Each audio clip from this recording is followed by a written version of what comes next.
Hello मेरे भाइयों, तो आज हम बहुत ही हैवी कंट्रोलर बनाने वाले हैं जिससे आप 40 एम्पियर और 600 वोल्ट तक का कुछ भी कंट्रोल कर सकते हो। तो भाई इस सर्किट को बनाने के लिए हमें यहाँ पर कुछ कंपोनेंट की ज़रूरत पड़ेगी।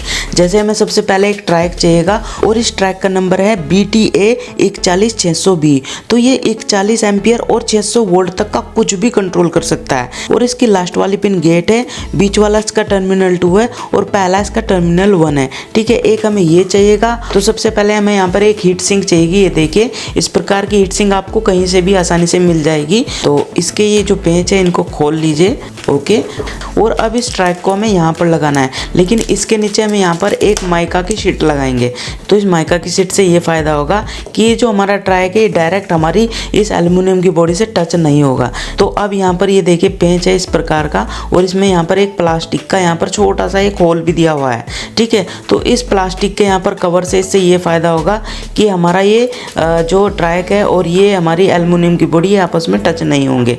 ठीक है, तो ये देखिए हमने यहाँ पर लगा दिया है और हमारा ट्रैक भी टच नहीं हुआ है बॉडी से। और अब हमारे पास यहाँ पर ये प्रीसेट है, तो LP को हम हल्की सी यहाँ पर लगा देते हैं और अब इस प्रीसेट को हम यहाँ पर रख देते हैं। ठीक है, तो LP से ये अच्छी तरीके से यहाँ पर चिपक जाएगा। और अब चलिए इसमें यहाँ पर हम एक ये कंपोनेंट लेंगे और इस कंपोनेंट का नाम है DB3।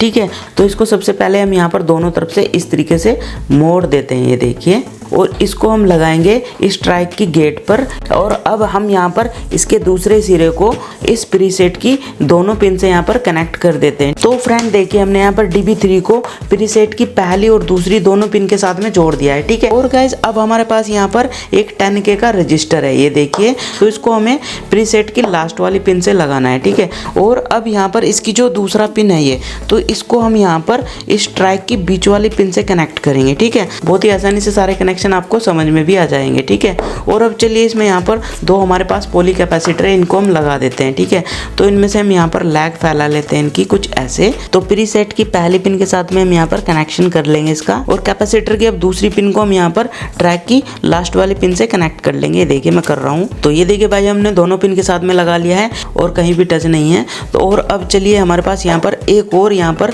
पॉली कैपेसिटर है, तो इसको हमें यहाँ पर इस के साथ में ही लगा देना है यहाँ पर। ठीक है, तो ये देखिए भाई, हमने दूसरे पॉली कैपेसिटर को भी अच्छी तरीके से यहाँ पर लगा दिया है और अब कोई भी तार आपस में टच भी नहीं है, अलग है सभी तार, ये देखिए। तो फ्रेंड सर्किट में हमने सारे कंपोनेंट लगा दिए हैं, बिल्कुल रेडी हो चुका है। और अब इसमें इनपुट और आउटपुट देते हैं। ठीक है, तो उसके लिए हमें यहाँ पर दो लीड की जरूरत पड़ेगी, जो ये रही।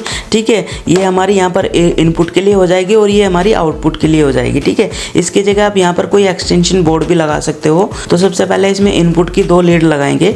ठीक है, तो इसमें यहाँ पर ये जो रेड तार है हमारा, तो इसे हम यहाँ पर इस ट्रैक की पहली पिन पे लगा देंगे। ठीक है, और एक तार हमारा वैसे ही है। ठीक है, और अब ये जो हमारा यहाँ पर ये हमारी आउटपुट वाली लीड है। ठीक है, तो इसमें से भी हम यहाँ पर रेड वाले वायर को ले लेते हैं, तो इसे हमें लगाना है यहाँ पर। ठीक है, ट्रैक की बीच वाली पिन पे। ओके, और बचा हमारे यहाँ पर दोनों लीड का ब्लैक वायर, यानी इसे हमें यहाँ पर डायरेक्ट लगाना है। ठीक है, और इस पे हम टेप भी लगा देते हैं जिससे कि शॉक का खतरा खत्म हो जाए। और वैसे आप इस पूरे सर्किट को किसी कवर में बनाना, ठीक है, ताकि इस पे किसी का हाथ वगैरह ना लगे। और अब हमारा यहाँ पर सर्किट टेस्टिंग के लिए रेडी है, तो चलिए इसको टेस्ट कर लेते हैं। ठीक है, तो इस बोर्ड को हम यहाँ पर ही ले आते हैं, इधर ही, ये देखिए। तो अब चलिए इस सर्किट को हम यहाँ पर इसमें लगा देते हैं एक्सटेंशन बोर्ड में। ठीक है, तो ये देखिए भाइयों, मैंने यहाँ पर लगा दिया है। और अब चलिए यहाँ पर आउटपुट के लिए मैं यहाँ पर एक बल्ब का यूज़ करूँगा, ये देखिए। और इस बल्ब को हम यहाँ पर इसमें आउटपुट में इसकी लगा देते हैं। ठीक है, तो आउटपुट के लिए हमने यहाँ पर ये देखिए एक छोटा सा इस तरह की पिन यूज़ की है। इसकी जगह आप कोई एक्सटेंशन बोर्ड लगा लेना, उसमें ज़्यादा अच्छा रहेगा। और अब चलिए देखिए, मैं इसको हल्के से बढ़ाऊंगा और हमारा बल्ब यहाँ पर जलना चाहिए। ये देखिए, मैं हल्का हल्का इसको बढ़ाता जाऊँगा। तो ये देखिए गाइस, देखिए जैसे मैंने हल्का सा बढ़ाया और बल्ब हमारा वहाँ पर जलने लगा। ठीक है, और अब चलिए धीरे धीरे मैं इसको बढ़ाऊंगा और बल्ब हमारा फुल्ली जलने लगेगा। ये देखिए गाइस, तो ये देखिए मैंने यहाँ पर और ज़्यादा बढ़ाया और वहाँ पर बल्ब हमारा बहुत अच्छे तरीके से जलने लगा। ठीक है, अब चलिए मैं कम कर देता हूँ।